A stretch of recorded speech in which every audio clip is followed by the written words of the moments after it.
Alright. Wait up. I'm barely in the shot. Yeah, I saw that. I can move over more, for sure. Let's get it, baby. Yeah.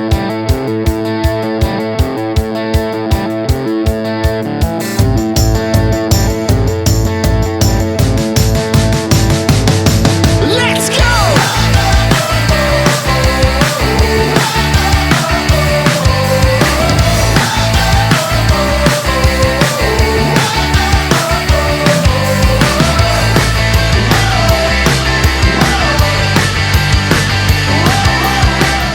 Alright.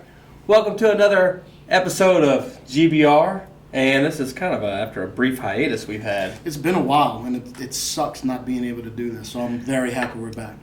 And Well, let's address the elephant in the room. That's not Big Brad at the end of the table. Unfortunately, Big Brad couldn't be with us tonight. So we brought in Tim Lattie. Y'all remember him from the awkward episode when he said something bad about Iron Man and I gave him the death stare? Y'all remember the guy? What's even funnier is I'm actually working on my own website right now, so that's even more ironic. no one Yeah. reads those Because nobody things. goes to those Nobody things. goes to Yeah. websites, yeah. Hey, you know, Tim, he's a special guest. He's a critically acclaimed writer, author, comic book artist. Would you say critically acclaimed? I was it's about for to say, critics. I don't know. It depends on who the critics are. But Whenever yeah. you're talking about what he is, it's like pretty much everything we want to do, but we don't have the talent to do it. But we're critics. We do a critic website, and we gave you thumbs up. All right, well, we'll say I'll take critically that. I'll acclaimed take by that. one All day. website. Critically acclaimed, yeah. You can claim yourself on your own website. Right. When it's up. We're definitely huge fans of Night Stars over here at GBR. That's definitely for sure. I like Night Stars. I like the Creeple People. Creeple People did good, yeah. Creeple People was fun. Night Stars is definitely my baby. That's what Yeah. we're working on the most, for sure. I took a couple of your artwork and posters of the Night Stars one. Yeah. I got to hang it at my house right now. I like it. It's nice. I'm going to keep doing more. That's all I'm doing this year. That's my game plan. Is Night Stars, Night Stars. All right, well, good. Well, Commitment. That's all the ass kissing we're gonna do. Right. So, you know, I hope you've had enough. All right, so we're going to get back in our seats Yes. and go yes. back to the main topic. We're going to do top 5. And we got 2 honorable mentions, but top 5 comic book movie scenes. That's right. And we're going to go ahead and take it to Blake for number 5. Number 5, which I know a lot of people freak out as soon Wait, as we got a freeze frame for the CG. Number 5. Oh yeah. So number 5. A lot of people freak out just from hearing the title, which I didn't think it was that bad of a movie, but we all know my taste in movies kind of varies. But it's a scene from Wolverine Origins, and it's just the opening credits. When you see Wolverine and Sabretooth, they're going through all the wars in American history and all that, and each time you kind of see them progressing into being themselves. I just really, really dug that opening intro. I think everybody else agreed with me too. I mean, it's Oh yeah, I think what's cool about that intro is that, I mean, you've read all the Wolverine books forever, but you still never got a sense of scale of how old he was. right. And like you always interlude, oh, he's been around forever, but you didn't really think that he's like Highlander Right. till you watch that movie. I loved it. That was the first thing. Remember the work piece actually leaked, so everybody was watching that movie way ahead of time, and that was one of the first things you saw, and it was just kind of like, whoa, this is going to be like the best movie Oh, the ever. best movie ever created. Right, dude, they're going to land on D-Day, and he's like puffing on a cigar, like there's Right. some little kid freaking out, and he's just, being, And it'll be Sabretooth, cool like, up. gets the Nazis out of the little machine gun Oh, thing. my and God. It just rips them up. Like, Civil it's War, so they're cool. ripping, it was Yeah. beautiful, man. That was better than the movie, And was them. World was War that. One, when the plane comes by and it shoots up Wolverine, and he just kind of takes a step back, Right. like, what the fuck? And then that was it. It seems to be a running theme when it comes to such any a Wolverine badass. movie, which only had 2. We'll see in the third one, but it seems like the intro was always the best part of the movie. Like that. What was the intro in the other one? The other one was during World War II, where him and the Right, other when he guy, was in the the thing. Japanese general, Yeah, or a that's soldier, right. they I put like- him in I like the- that was a cool scene. The only thing I didn't During get, the atomic bomb. What was it even called? Wolverine. that was just the Wolverine. The Wolverine, that's Yeah. right. It was just the Wolverine. The only thing I always thought was kind of funny, he gets burned up in an atomic blast. And so all his skin's gone and everything. When he heals up, his hair goes right back into place. Like, I didn't realize that was part of the healing It's a factor. cell, I guess, I mean, Like, I can get the hair Well, I growing. guess it's dead, but I get yeah. the hair growing back. Cool. But for it to grow back and be in place again, I always thought that was kind of Right, already It goes combed. gross Yeah. this way. That's why I had to say. It's just perfect to get right in there. You know, that just. But anyway, that's just me splitting hairs. Oh. All right, so number 4. Bring it to Tim. All right, this is the Sublift from X-Men First Class, which personally I thought was going to be. I had very low expectations of this film just because it wasn't.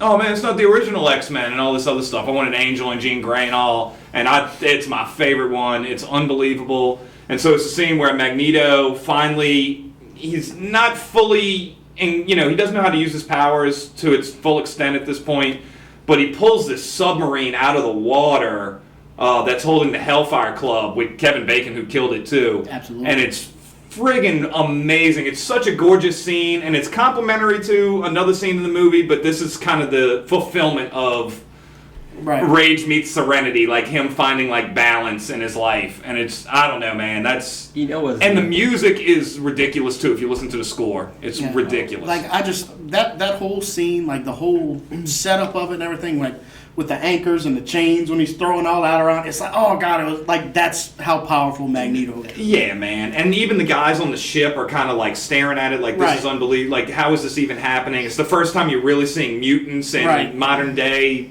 the real world, I guess. Exactly. So that was, I don't know, I'm just a big fan of that movie. That was my pick to the list we had, and I'm sure, this will be up for much debate. I'm sure anybody that listens has their own list. No, what's sure. great about that scene that I found, it makes so much sense. You could see this timeline where it was a big thing. It was like Yoda lifting the X-Wing out of the swamp. It was. Right. But he struggled, got it up, like he said, that was probably like the biggest thing he's picked up then. And then you see how far he progresses in X3, where he's lifting the whole Golden Gate Bridge or whatever. Right. And brings out, well, then in Magneto now. Yeah, now he's actually Magneto. Days of Future Past, he picked up a whole stadium. Yeah, just dude, that should have been a scene on there, but that was cool too. Right. Yeah. No, so it's just and even if you don't know anything about X-Men, even if you don't know anything about these movies, like if you just saw that, it's like this beautiful slow, the water dripping off the submarine and stuff. It's just beautifully done. Whoever did that is a master. So yeah. CG done right. Yeah, beautifully done. Absolutely. So is it number 4? I mean, no, would that be 3? 3. I confused myself. This is one that you brought up. Number 3. I'm going with the Thomas Jane Punisher, when it was Punisher versus the Russian. I liked it because it was just like the comic book. With the red stripes, it's Kevin Nash. They're playing like classical music. He's getting the crap beat out of him. Right. And he's like in some crack den. Ladies there just cooking, shooting up heroin or whatever. Not even noticing. He's like showing a kitchen sink on his head and everything. Yeah, that's one of those ones that you go from where CG done right, and then to just pure brutality. Like you didn't need anything extra in that. It was just the Punisher beating the shit out of someone. Classic. That's just good choreography. Yeah, man. exactly. It's just a beautiful scene. And it's funny. You'll see an internet meme for that where it's Kevin Nash like beating up Thomas Jane, and it says like, in Soviet Russia, Waldo finds you. I didn't see that one. I saw that one. Yeah, it's classic. It's just well done. And Thomas Jane was an awesome Punisher, man. Like I feel like he's underrated too in general. I've always said best Punisher ever was Thomas Jane, but now that I'm seeing all the pictures of John Bernthal, it's like, ooh. He's going to be good. He's going to be good. Thomas Jane's just the man in general. Thomas Jane was a very different Punisher, even as was portrayed in the comic books, because he was methodical. Where the Frank Castle, I know, in comic books just goes in guns blazing. Well, he was human, dude. I think Thomas Jane, you just felt that he had like a soul inside of him. Where like Warzone, even though that's an awesome movie, it's a fun movie. Yeah. There's no real emotion. Right. Like, you're going in to kill, and I'm sure Berthel's going to bring the same thing. If you're Warzone, you're just in there watching a man. You're watching the Punisher. That's what you're there for. I'm watching some punishment. Lundgren in the sewers of Australia, like that's another one. That's like just pure. Right. But Thomas Jane brought some heart to the character. What was cool about that scene that I liked about it is that, there's some characters like, oh, that's a kung fu fighter and it's this crazy stuff. No, it's just a brawl. Yeah, man, it was brutal. That's what you would want from the Punisher. It was just two all-American people kicking the crap out of each other. I don't know about all American. Well, the Russian guy. Yeah, right. And it was an all-American ass whipping, is what it was. Yes, it was. And we were even talking about, like, they had these awesome moments in it, because now that, I had a little bit more time to think about it, where you think it's over, or you think Punisher finally did it,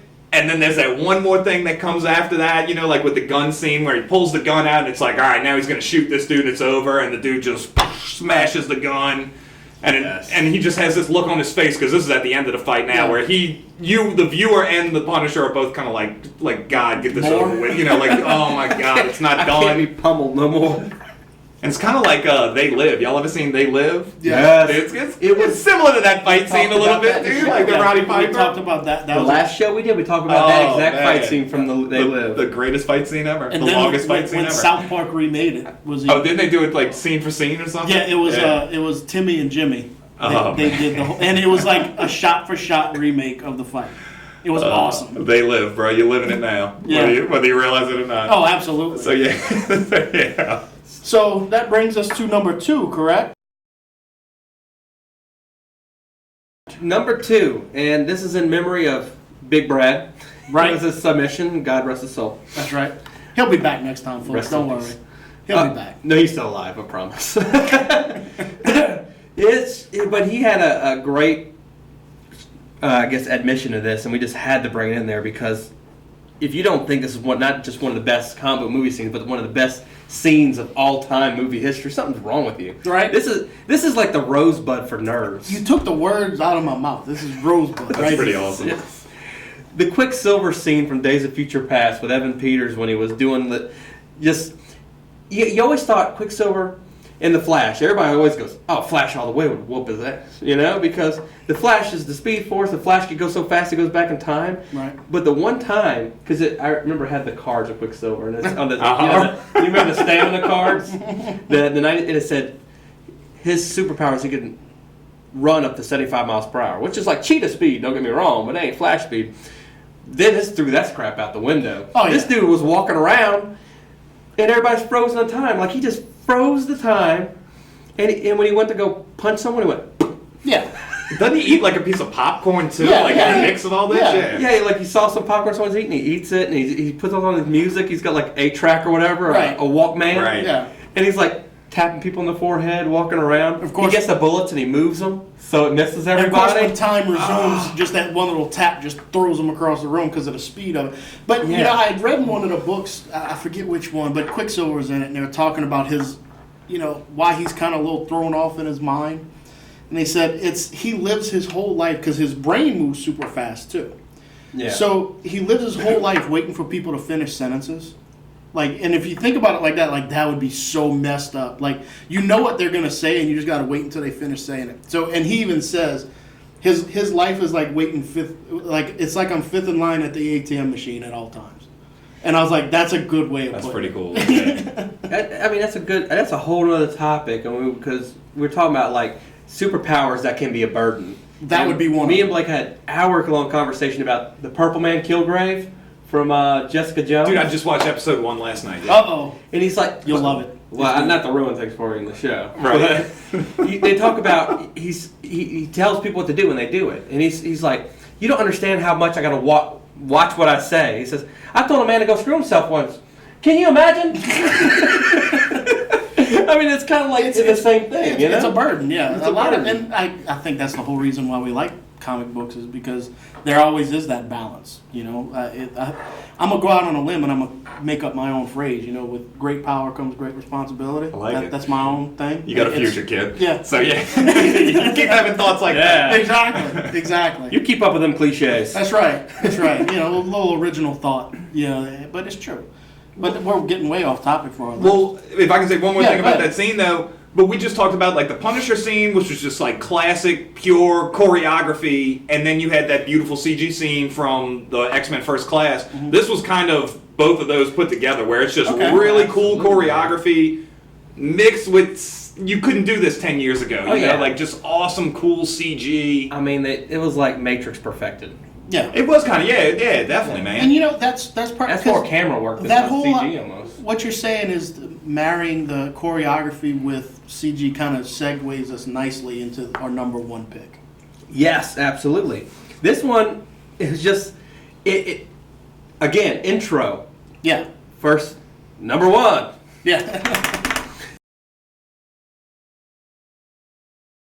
Intro to X-Men movies, period. Always overshadow the movie itself almost. Usually. And the beginning to X2 with Nightcrawler destroys the whole White House. Mm-hmm. And it makes you realize that Nightcrawler, he's not what they call a Omega level mutant. I don't know if he's Omega level. He's not. But I mean, obviously he's pretty much a badass, you know. But taking down the whole White House, do you realize how impotent the United States would feel after one dude just comes in there and destroys the whole Secret Service like that? Just one not even all-powerful mutant. You know, this is not Apocalypse we're talking here. I think my favorite part of that scene, which it has nothing to do with the fight or anything, it was just attention to detail. Every time he bamfed, a little bit more of that makeup came off of him. Because he had all white makeup to cover his blue skin. Right. And every time he'd come in and out, more of it was missing because it was getting lost in between the dimensions. And like, I just always thought that was really cool. By the end, he's totally blue, but if you watch as he goes in and out, it's just slowly melting off of him. Yeah. When you think about it, the only thing I could think about, I guess because of the comic book nerd in me, I guess after the scene was like, man, that White House must be stinky right now. Oh yeah, it's nothing but brimstone. Like, oh, it's a stinky White House now. Yeah, so fun fact, kids, in case you didn't know, whenever Nightcrawler bamps, he actually smells like fart. He goes through hell, basically, and comes back out. And that's, so they say it smells like brimstone. But dude, that scene is like, I don't know. It blew my mind. I remember seeing it in the theaters. And X2 for a while was... Oh, yeah, it was pretty up there as like comic book movies go. And X-Men 1, you got to think, dude, X-Men 1 came in, there were no comic book movies. You know what I mean? Like, comic book movies were dead. Nobody cared. So X-Men 1 was, you know, a shot in the dark. And then they come in with X2 with that scene. It's, wow, man. I think what had me with... Singer killed it. With X-Men 1, when that came out, just the scene... Like, it was, you know, okay, cool, it's X-Men. And then as soon as Wolverine steps in, and you're like, he's in the little cage and he's about to fight. That was the best part of the whole movie. I didn't care. The guy throws a punch and he meets his punch with his fist and you just hear the metal. Clink! It was like, oh, it's real! It's right there, it's real! Like, it just made me so happy. You know? Mean, it's like Bryan Singer, it's a balancing act with him. Like, every once in a while, like, a movie's like, the X-Men movies are great, they're just not up there in my top 5. Right. And you want so much more, and sometimes some characters are very faithful to the source material, like Nightcrawler, Wolverine. But then you get that Sabretooth from the first one, and you're like, what happened there? Yeah, it's like they tried to make the 90s cartoon. Yeah. And Liev Schreiber was a better Sabretooth for sure. He was awesome. I mean, like, and that's exactly what it is. You get glimpses of how great it can be. You get that one cool scene. You get that one beginning. I was hoping for a while that they would make a standalone Sabretooth movie. After what I saw in Origins, I was like, man, just make a just make a movie, you know, and actually show him, you know, go and see Wolverine on his birthday and beating the shit out of him. You know, like that's kind of his whole shtick. Like, just to see that would be great. Well, I think we're going to be pleasantly surprised when it comes to the new X-Men Apocalypse movie, because I think for the first time in these X-Men comic book movies, he is almost verbatim from... When you look at the character costumes, Psylocke looks just like Psylocke. Yeah, Mon lost some weight, man, and she looks amazing. I got nothing wrong with plump Mon either, but, you know, I'll take her either way. But, boy, she looks unreal. Storm looks like, how beautiful is that girl, dude? She's gorgeous, too. The girl playing Storm with that mohawk. Yeah. They brought it. Even emo Nightcrawler looks good in the trailer. Yeah, with that weird, you know... How dreamy is Hugh Jackman? No, he's amazing, dude. Hugh Jackman, though. Better with age, man. Oh. So yeah, it's bittersweet, dude. That Hugh Jackman's almost done. We'll see. Like, it's gonna be tough to. The only character they weren't really that faithful to. It wasn't his suit. It just wasn't. I mean, like Oscar Isaac was awesome as Poe. I mean, he's kind of skinny to be. Yeah, Apocalypse. I'm expecting someone that could act as good as Oscar Isaac, but looks like Triple H. Good luck. Yeah. Because if you look like Triple H, pretty much the best actor you get is Triple H. Right. John right. Cena, Pretty much. Triple H. It's a WWF movie. You got the one like who else is in 12 rounds. The one oddball of The Rock that can actually like, you know, act halfway decent. I saw some of San Andreas last night. It was fun. Yeah. The plot was absolutely insane, but it was fun. It was fun.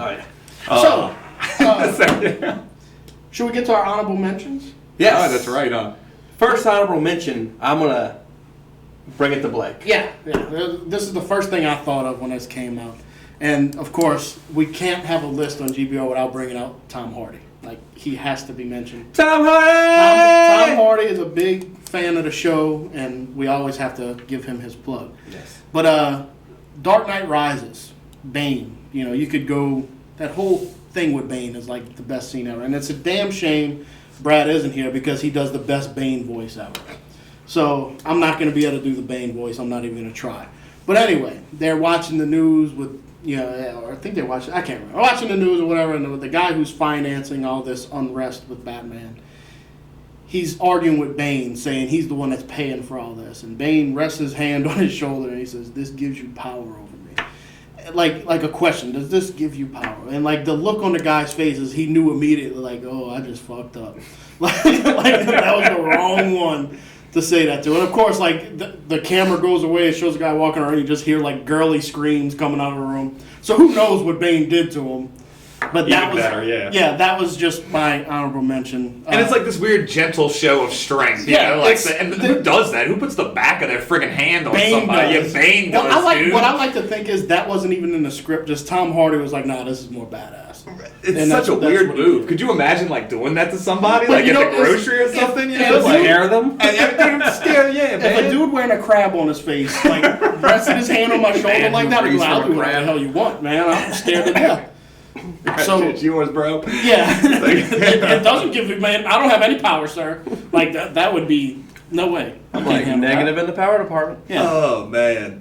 So, last honorable mention. Okay. I'm going to bring it to Tim. All right. We've all seen it, and this is probably the scene of the trailer when the movie came out. It was not even debatable. Is the scene from 300 where Xerxes sends his the guy that was playing this role was awesome too, sends his guy to tell him that he's taking over Sparta or whatever, and he kicks him into a giant friggin' hole, dude, and yells and lets him know where he's at. Yeah. It's that this is in fact Sparta. This is Sparta, that's the scene. This is Sparta. Yeah. It's rolling, dude. It's I don't know, dude. It's pretty badass. The whole movie is hardcore. It's such like a guy like testosterone movie. That's a like man I wanted movie. to like bang or kill something when I got out of the theater. Like I had to, dude. I wanted to kick someone in the pit. Right, or I wanted to bad? kick somebody into a giant hole and let them know, like, this is Metairie. Wherever you're from. And who didn't probably do that? Like, this is Nolans. fill in the blank. It's kind of... I didn't want to bang or kill anything. I just wanted. I wanted to eat right and do sit-ups. Yeah, like that's right. That's true. Like I looked at that and I was like, Tractor wow. tire somewhere. I was like you're sitting there and I'm like, should I really be eating this popcorn at this point? Like, He's like, Blake goes home, he's like putting coconut butter on himself. Oh my God. Right, every normal man looked in the mirror that night in disgust. Like they don't look like And one you of the realize smart that- I remember like me, like, because there was a time when Blake Rotan was in shape and them days are gone. So I was like, let me see what they did. Maybe I could do that. And like, I looked at halfway through like day one of work, I was like, Oh, it's... I can't do that. What's the point, dude? No. I'd rather get rich. Yeah. I'll get the same amount of chicks. I get the same admiration. I mean, everybody was pumped that. Everybody Everybody was going to get exercise and everything after he left. Like, people screaming out of the parking lot after Fast and Furious 1. Oh, man. But then you get home and you look in the mirror and you go, I got more relation to that hunchback. Oh yeah. Right. They would have kicked my ass out of Sparta. Like as soon as I'd have been born, they're like, oh, what the hell is this pudgy little thing? They would have kicked my ass out of the, what was it, the Athenians or whatever it was? What was the other guys? The Acadians? Oh, they came in late. I don't think they were Canadians. Yeah, they were more bowed up than me. But look, and then I really say I would have made it past the birthing process. When it comes time to send you out with that messed up wolf thing in the night, Yeah. like they bring me to the door. I'm like, I don't want to go. Like I'm not leaving. No. Can I just stand here and Sparta- wash clothes with the women, please? Sparta was no joke, dude. Huh? Barry would throw you out anyway. Yeah, it would. He would. Oh my god, man! But dude, that probably epitomizes that whole movie. You know what I mean? If you're gonna pick one scene from that movie, which was as close a comic rendition or a scene by scene, because I have the Absolutely. 300 book at home, which I used to want that all the time. I don't want it as much anymore, but that and Sin City are pure, visualizations of what Frank Miller drew. Right. They're pretty awesome. What about Sin City 2? I never saw Sin City 2, and Nobody saw it. Dude, I saw another funny meme about this. Was what year did both those movies, Sin City and 300? What was the 300? Rise of the Empire came out. They said it was the year everybody realized they don't care about Frank Miller anymore. Right. You know, like all these movies came out, and even DK3. I don't think anybody. What's funny is Brad he's a huge Sin City fan. Okay. So when Sin City 2 was coming out, he's like, oh man, I'm gonna do all these reviews on. He was so excited for it, which we all were. But Okay. Brad's like the ultimate Sin City fanboy. So we're talking about it, and it got taken out of the theaters like really early, and I think it was the Ninja Turtles that replaced it or something like that.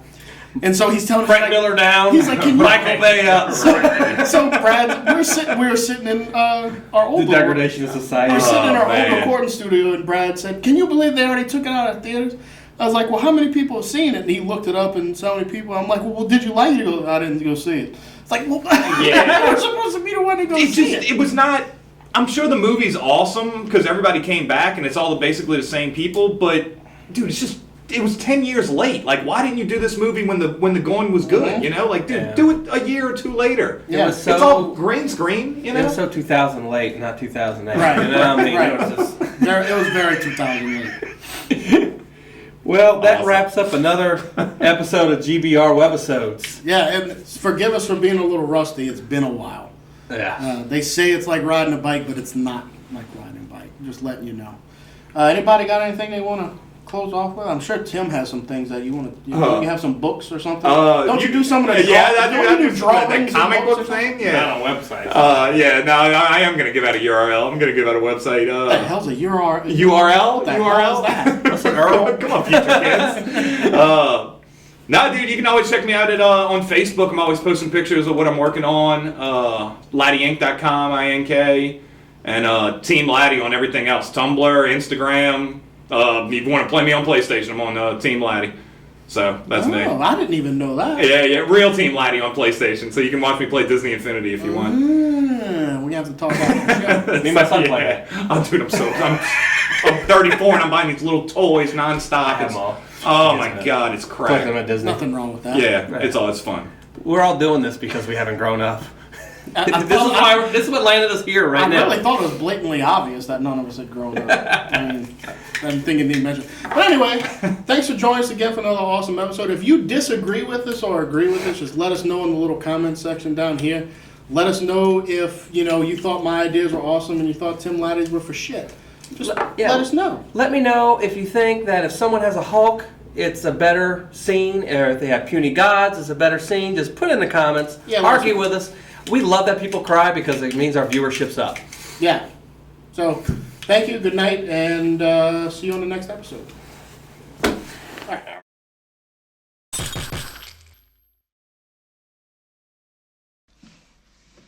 Made mistakes.